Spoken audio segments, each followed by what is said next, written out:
et jusqu'au 8 février 2015. C'est la 30e édition de la Coupe d'Afrique des Nations, 30e édition pour laquelle, bien entendu, les Léopards sont qualifiés.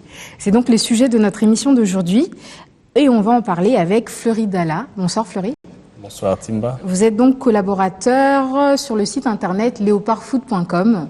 Oui, une de mes identités que j'assume dans la société, la vie publique. Entre autres. Ah, dans la vie publique, donc il y en a dans la vie privée que vous n'assumez pas.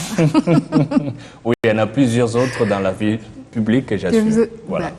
On va rester là-dessus alors.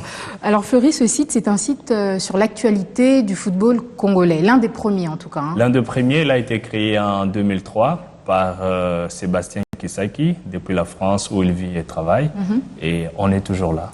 D'accord, c'est ce qui est quand même bien, 11 ans hein, pour un média congolais, ce n'est pas rien. Oui, on a traversé beaucoup de montagnes, on tient les coups. Vous savez que les nouvelles technologies, bien que connues, ne sont pas toujours appropriées par le peuple congolais comme il convient.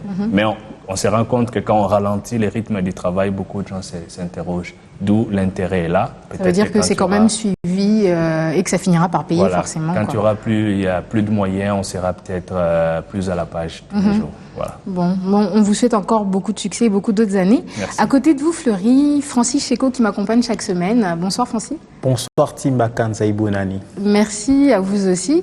Oui, ça va. Donc vous ne souhaitez qu'à moi et pas à notre invité. C'est quelle politesse ça. Excusez-moi. Merci Francis. Fleury, à vous tous mes voeux, hein, n'est-ce pas? Alors Francis, de quoi allez-vous nous parler dans votre rubrique Racine cette semaine? De l'évolution des joueurs congolais à l'étranger. Dès la première vague, c'est-à-dire les années 60 jusqu'à nos jours. D'accord. Bon, faites attention à vous, vous avez une tête dure du football congolais à côté. Je vous propose à tous les deux d'ailleurs de rentrer dans le vif du sujet tout de suite avec la première rubrique, arrêt sur image. Tout va bien tout simplement parce qu'on travaille très bien, il n'y a pas de souci particulier, il n'y a pas de blessés. Donc voilà, tout va bien, on mange bien, on dort bien. Il n'y a personne qui vient nous déranger, on est vraiment dans un endroit fait pour le travail. On est dans un centre, c'est le centre de la cave. Et voilà, tout est clôturé, on est bien, il n'y a pas de visite, ça va, on travaille. Pour l'instant, on est 28. Il y a une chose qui a raté l'avion hier à cause d'un problème d'intempérie. Donc il arrive ce soir. Et les avant-derniers arrivés, c'était hier. Mais sinon, depuis le 31, on a voyagé à 12. Et petit à petit, les joueurs sont arrivés et on sera au complet demain. Je vous ai dit le 7. Ça sera après le match. Après le match de demain, on joue un autre match, on fait les entraînements, évidemment, on reste au centre. On joue le 12 contre une sélection camerounaise, et puis le 13. Donc, ces deux matchs qui sont rapprochés vont me permettre justement de faire jouer un match entier à chaque joueur. Voilà, Fleury Dalla, nous venons d'écouter donc Florent Ibenge, qui est le sélectionneur des Léopards seniors. Alors, Florent Ibenge, que vous connaissez quand même très bien, sans, je pense pas dévoiler un secret en disant ça. Non, pas du tout. Et c'est vrai que c'est un gars sympathique que je fréquente de temps en temps, peut-être de moins en moins depuis qu'il occupe la fonction de sélectionneur. Justement, vous qui le connaissez un petit peu d'avant et d'après forcément, vous pensez que c'était la bonne personne? C'est la personne qu'il nous fallait pour les Léopards? Oui, je crois que c'est la personne qu'il fallait pour les Léopards, surtout que le gouvernement n'était pas prêt à engager un sélectionneur expatrié.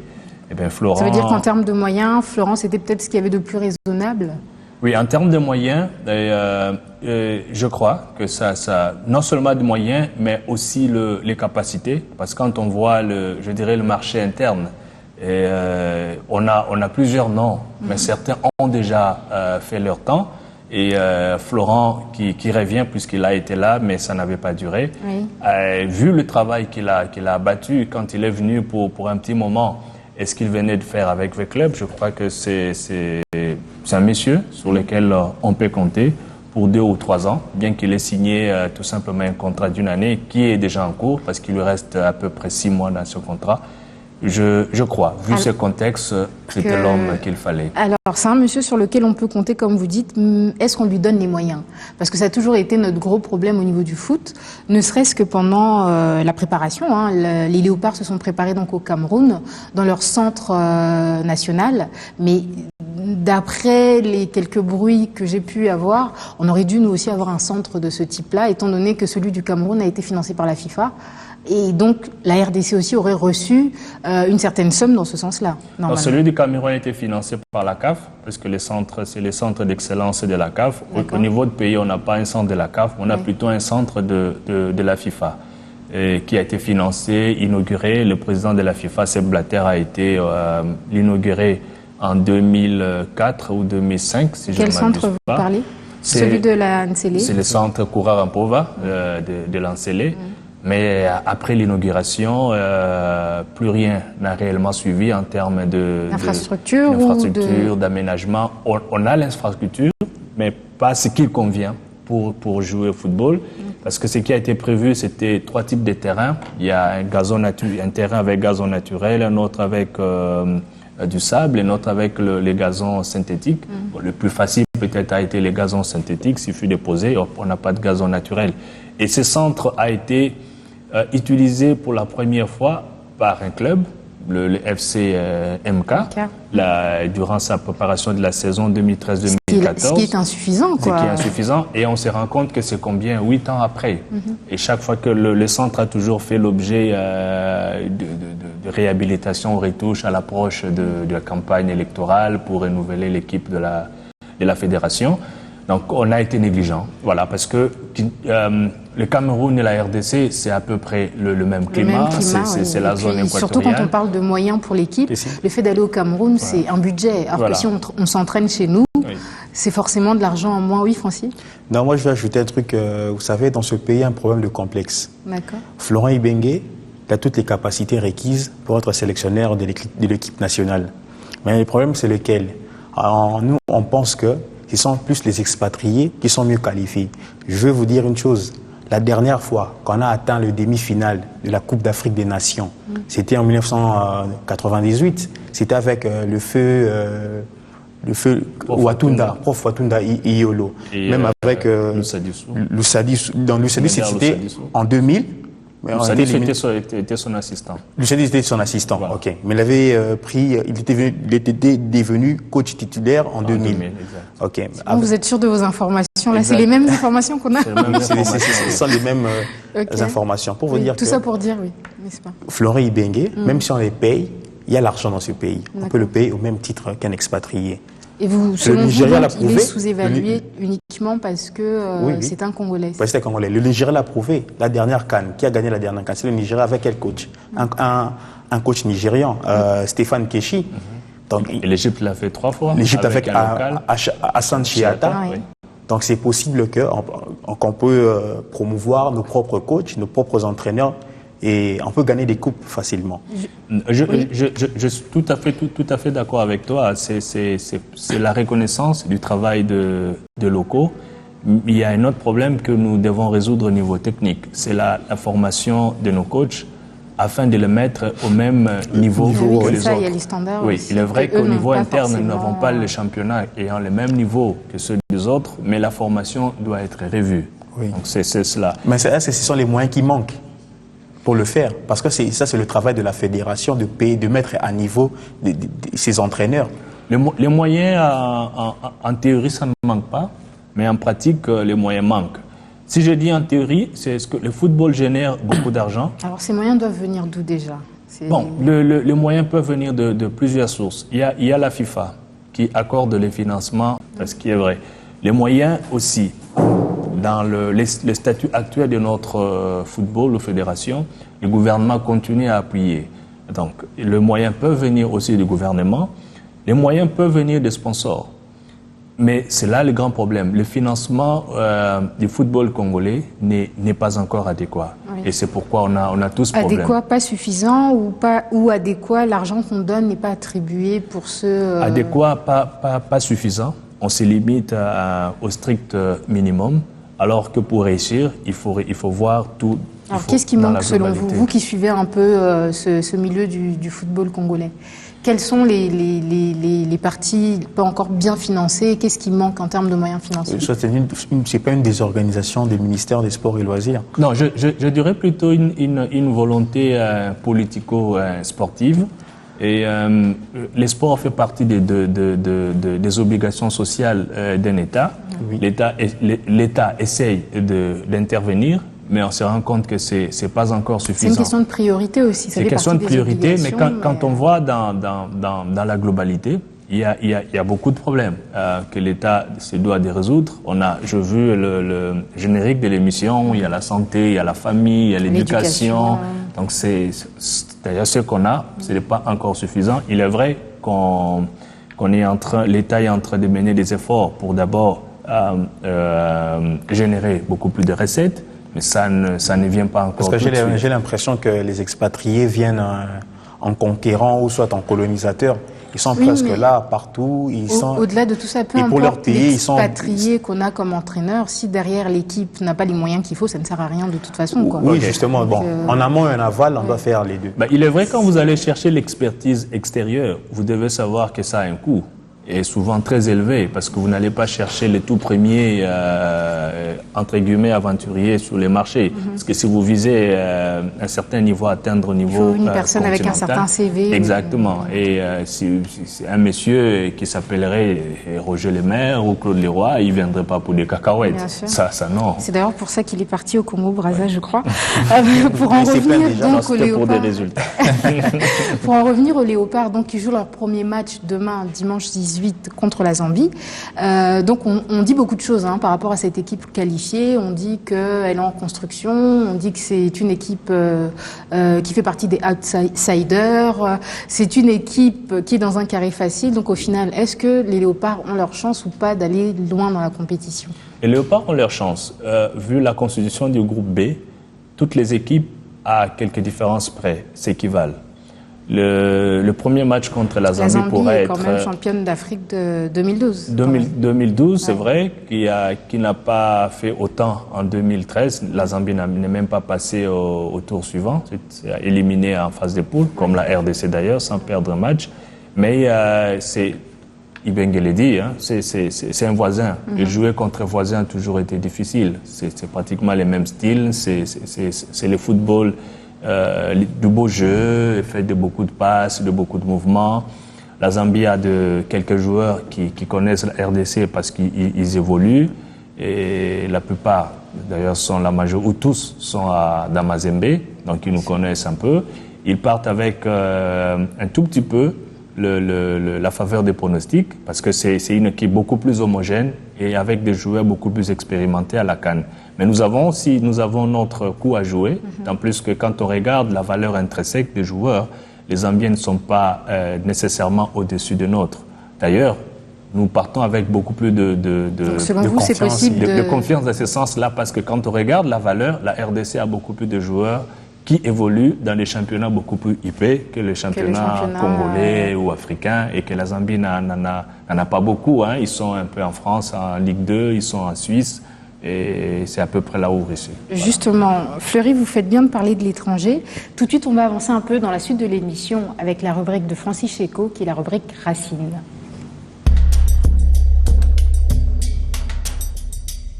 Alors Francis, je disais que Fleury fait bien de parler de l'étranger, parce qu'aujourd'hui vous nous parlez donc des Congolais de l'étranger, ce qui semble être une volonté de Florent Ibenge, il faut le dire comme ça, de faire appel à plus de joueurs de l'extérieur. Alors avant que vous nous présentiez votre rubrique, Fleury, est-ce que vous pouvez nous raconter un peu comment ça s'est passé, comment est-ce qu'il a eu cette idée-là et surtout comment il l'a mise en place, comment il a pu un peu intéresser ces joueurs de l'étranger?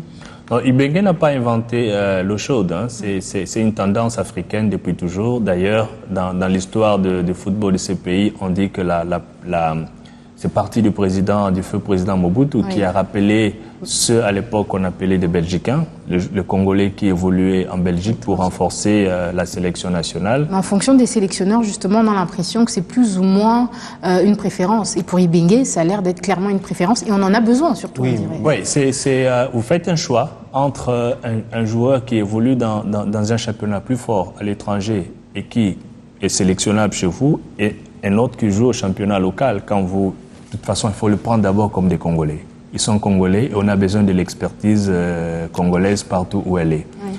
C'est un faux débat, pouvoir distinguer les joueurs. Bon, c'est peut-être pour bien mais quand on entre dans les fonds, c'est un joueur local, c'est la mauvaise différence congolaise, c'est un local contre un pro. Oui. Non, les professionnels alors que les locaux aussi peuvent être professionnels, mais après voilà. Peut-être c'est le niveau des championnats. Voilà. On ne peut pas dire que le niveau de notre championnat soit l'un des meilleurs du monde. Non. Quand on voit la même situation en Côte d'Ivoire, la même situation au Cameroun, en Algérie d'ailleurs, il y a déjà plus de joueurs ivoiriens qui viennent de l'étranger. Les 100% des joueurs algériens, tous les joueurs algériens retenus viennent de l'extérieur. Si nous entrons dans le vif du sujet, Florent Ibenge s'est basé de quelques critères.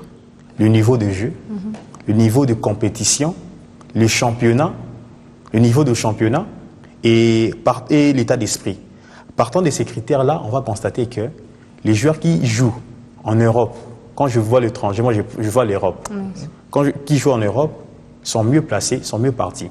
Que les locaux. Alors, on va revenir dessus justement avec vous, parce que une chose qu'on dit assez souvent, c'est que les joueurs qui ont grandi ou évolué à l'étranger ont une préférence aussi pour leur pays d'adoption. Alors, on va essayer de voir un peu ces fameux joueurs qu'on a ratés, mais pas tous. Il y en a qui ont joué dans l'équipe nationale, bien entendu. Et même ceux qui sont partis d'ici. Et qui sont partis évoluer à l'étranger. On commence dans les années 60. Les années 60, plus souvent, c'est le nom de Mukuna Troué et Kalambaye qui reviennent. Et ce sont eux qui ont fait la pluie et le beau temps de notre football à l'étranger, en Belgique notamment. Et vers les années 80, Santos Mutubile à Sochaux et Jeune Kabongongoï à Lyon. Et peu après, Mutubile Santos est en allé en Allemagne. C'est parmi les premiers joueurs africains. Qui a sélectionné les juniors d'ailleurs à un moment, si je ne me trompe pas. Qui ont évolué dans la Bundesliga. Et dans les années 90, il y avait plusieurs joueurs, mais je ne prends que l'essentiel. Il y a par exemple Jean-Claude Moukania, il y a plusieurs, les Roger Itoto aussi, ils sont passés par là. Il y a Michel Dinzey, il y a plusieurs. Mais lorsque Dinzey est né là-bas, il est revenu après. Oui. Lorsque nous sommes arrivés dans la fin des années 90, Shabani Nonda fait éruption au FC Zurich en Suisse. Et lui, de l'autre côté, à Dorchester, en seconde division en Angleterre. Et Shabani Nonda se révèle à Rennes, en France. Vous êtes content. Jusque-là, Fleury est d'accord avec tout ce que vous dites. Nonda je vois hocher de la tête de lui tout à l'heure. Shabani Nonda se révèle en France, à Rennes précisément. Et puis après, il va s'en aller à Monaco. Là, c'est sa période, là où il va atteindre son apogée. Exact. Meilleur buteur du championnat français Ligue 1 de la saison 2002-2003 avec 26 buts. Et avec un record de transferts. Un record de transferts, pour Monaco, 20 millions d'euros. Ouais. Et lui, de l'autre côté, de Dorchester à Newcastle, il a joué à côté de Alan Shearer, c'est un joueur mythique, la légende, la légende de Newcastle United. Et après Newcastle United, Lola va jouer plus tard à Portsmouth, toujours en première ligue anglaise. Et de l'autre côté, Shabani Nonda va réévoluer en Italie, à Rome précisément, à l'AS Roma. Alors, sans vous couper, Francis, j'ai l'impression aussi bien pour Shabani, mais j'ai deux experts à côté de moi, donc je sais que vous allez me dire si c'est vrai ou pas, aussi bien pour Shabani que pour Trésor Loa-Loa, on a l'impression que autant ils ont pu briller dans leurs équipes à l'extérieur, mais autant dans l'équipe nationale, c'était un peu compliqué, non ?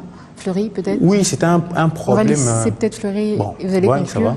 Oui, on aurait voulu avoir des résultats meilleurs avec le 2 stars dans la sélection nationale. Et on aurait voulu donc qu'ils puissent réitérer leurs exploits dans les clubs, mais ce n'est toujours pas évident qu'un joueur qui brille dans un club puisse être aussi brillant. Alors, est-ce que c'est pour les mêmes raisons qu'on dit, par exemple, pour le Barça, ils ont grandi ensemble, ils ont évolué ensemble, alors que les nôtres, forcément, quand ils quittent leur club et qu'ils viennent, ils n'ont pas forcément l'habitude. Donc d'ailleurs, la nouvelle équipe de Florent Ibenge, on dit qu'elle est en construction, mais ils apprennent à se connaître encore. Donc est-ce que c'est peut-être l'une des raisons les joueurs se connaissent pas assez bien? Il faut pas. Bon, c'est une des raisons, mais Barça a une politique, comme beaucoup de clubs en Europe, de formation, et les centres, la Masia, comme on dit, a réussi. Et la politique, c'est que j'utilise beaucoup de joueurs qui viennent. Un club, c'est différent d'une sélection. ils disposent pas de même temps. Et pour la formation, la formation, les entraînements, ainsi de suite. Vous ne disposez, par exemple, pour une compétition majeure comme la CAN, vous n'avez que 14 jours, selon les règlements FIFA, et pour disposer de votre ossature, la préparer et préparer la compétition. C'est un problème d'organisation, en fait, Timba. Parce que après la CAN de 2014, la CAN, la dernière CAN, c'est en 2013. Hein? 2013, oui. Oui, la dernière CAN de 2013, le Léopard n'avait livré aucun match amical. Oui, c'est ça le problème, c'est les matchs de préparation. Comment les joueurs vont apprendre à se connaître ou à évoluer ensemble s'ils viennent directement pendant l'équipe s'est reconstituée à la veille de la compétition des éliminatoires de la CAN, à la veille. Donc c'est un travail à la va-vite. Moi, d'ailleurs, nous sommes chanceux de participer à cette CAN. Parce que, vu l'expérience, vu le temps qu'on a fait, c'était pratiquement impossible de participer à la 30e édition de la CAN. Parce qu'une compétition se prépare. Même quand on est éliminé dans une compétition, le coach est toujours un sélectionneur qui reste et qui organise des matchs amicaux en conformité avec la FIFA. Qui organise des matchs amicaux pour mettre toujours son équipe à niveau et pour grappiller aussi quelques points au classement FIFA. Mais nous, on a reculé de 12 places. C'est un problème. Mais si Ibenga fait appel, par exemple, aux joueurs professionnels tels que... Pas professionnels, attention, Fleury. Non, je dis, ils sont professionnels. Ils sont professionnels. C'est pas pour autant que les locaux ne sont pas professionnels. Bon, les locaux ne sont pas pros parce que notre championnat n'est pas professionnel. Donc, le football congolais n'a pas un statut professionnel. Donc, ils sont amateurs. Amateurs, oui. Utilisons les termes de la FIFA. Mais cela n'exclut pas qu'ils sont des joueurs avec un statut, qui sont des joueurs qui sont capables de monter sur le terrain, d'évoluer à côté de leur... mais c'est compliqué quand même d'avoir dans l'équipe nationale des joueurs dits amateurs qui font face à d'autres équipes nationales composées de professionnels, non? Il y a peut-être la différence, peut-être au niveau technique, ça peut être gommé. Parce que quand vous avez un joueur aussi talentueux que Trésor Mputu, qui malheureusement n'est pas là, il est un joueur amateur parce qu'il évolue dans un championnat amateur. Mais il ne vaut pas moins qu'un joueur qui revient d'un club professionnel. Parce que Mputu n'avait jamais été mis sur les bancs par un joueur qui revenait de l'étranger. Justement, l'absence de Mputu, d'ailleurs, que vous auriez pu mettre dans votre liste de joueurs qui ont évolué à l'étranger, même si lui, c'est... l'Angola, c'est l'étranger encore. Bon, il me semble, hein. Oui, il était pas au même niveau. Je veux dire, en Europe. Pour moi, l'étranger, c'est l'Europe. C'est l'Europe, d'accord. Donc, tout ce qui est Qatar, tout ce qui est l'Inde, en ce moment, c'est l'Inde qui a la cote. Pour vous, c'est pas l'étranger. Je vois le niveau de jeu. Le niveau de jeu est moindre par rapport en Europe. Parce que quand on parle même du ballon d'or, FIFA Football. En général, c'est pas en général. Ce sont les joueurs qui évoluent en Europe. Pour les Européens, c'est comme ça. Le monde, pour eux, c'est en Europe. C'est ça. Parce qu'ils ont le meilleur championnat. Et tous les joueurs du reste du monde viennent évoluer en Europe. Pour être adoubé dans la planète football, il faudrait évoluer en Europe.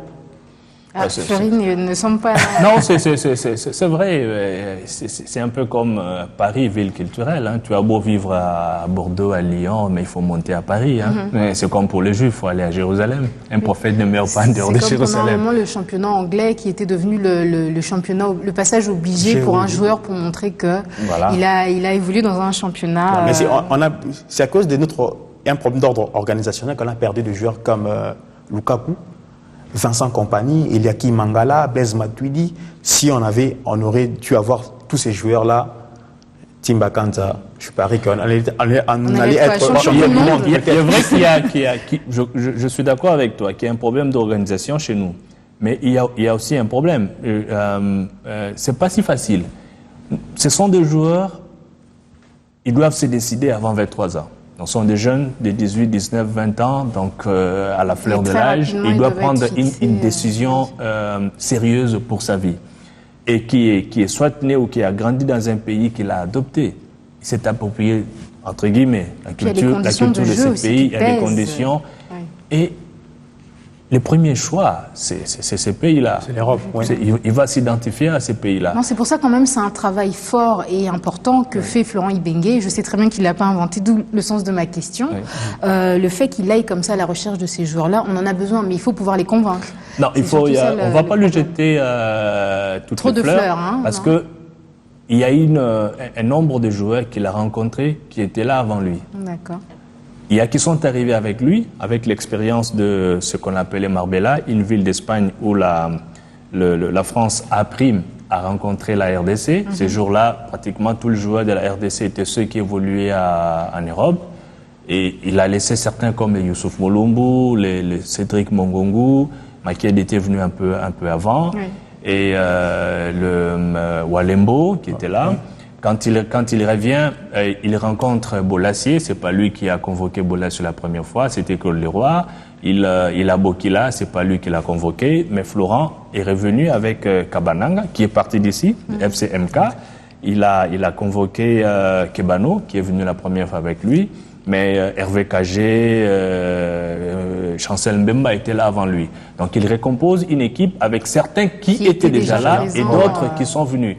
En fait, ce n'est que 4 nouveaux qui sont là, je crois. C'est Kebano, c'est Kabananga, c'est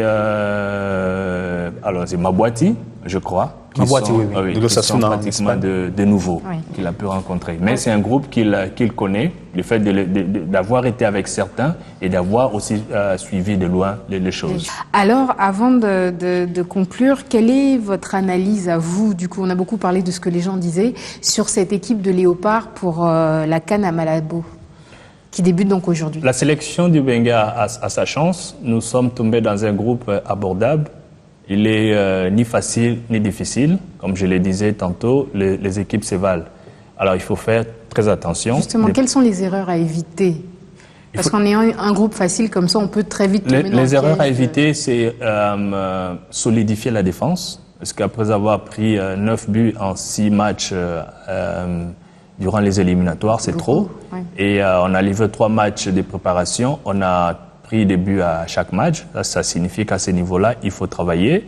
Et on dit que la formation, l'école française, parce que Florent est de l'école française, a une bonne tactique au niveau défensif. J'espère que Florent... Que ça va se ressentir un petit peu plus... Mais voilà. Notre atout, c'est l'attaque. On marque presque à chaque match et beaucoup de buts. Alors, il faut... Peut-être que ça va compenser compenser. Seulement qu'il faut marquer plus de buts que l'adversaire pour ne pas perdre, c'est la règle de football. Alors justement, il faut marquer. Votre pronostic à vous, Fleury, c'est quoi? On arrive jusqu'où? Je suis optimiste. Je crois que cette équipe a la chance d'arriver en demi-finale. D'accord. Vous, Francis? Ah, Francis n'a pas l'air d'accord. Non. Moi, je trouve que... On s'arrête au premier tour encore une fois. C'est le groupe, comme disait M. Fleury, plutôt, c'est abordable, mais si la chance, on peut arriver en quart de finale. Parce que mais est-ce qu'il s'agit vraiment de chance ou de travail, là? Au bout d'un moment, c'est... Non, ça compte dans la chance. Dans le football, c'est vrai la chance, ça compte aussi. Parce que quand je vois le Cap-Vert, à la CAN passée, a été éliminé au quart de finale, mais il avait joué un très beau football. Le Ghana avait gagné par un coup de chance. Ça avait surpris pas mal de monde. Exact, oui. C'est vrai ça. Parce que vous pouvez taper... pour moi, les ballons peuvent décrocher tout le temps les montants parce que vous n'avez pas de chance. Les erreurs à éviter, c'est les excès des ailes. D'accord. Nous devons être confiants, mais un match de football se gagne sur le terrain, pas en dehors du terrain. Nous devons être confiants et jeter toutes les fleurs aux sélectionneurs et à nos joueurs, mais le match va se gagner au terrain. Je n'ai pas pronostiqué pour le moment que nous avons gagné 5-0. C'est sur ces paroles très sages, ça vous ressemble pas souvent. Donc on va s'arrêter là, on va garder les paroles sages. On va se quitter. Merci à tous les deux de m'avoir accompagné. Je vous en prie. Merci Francis, à la semaine prochaine. Ok.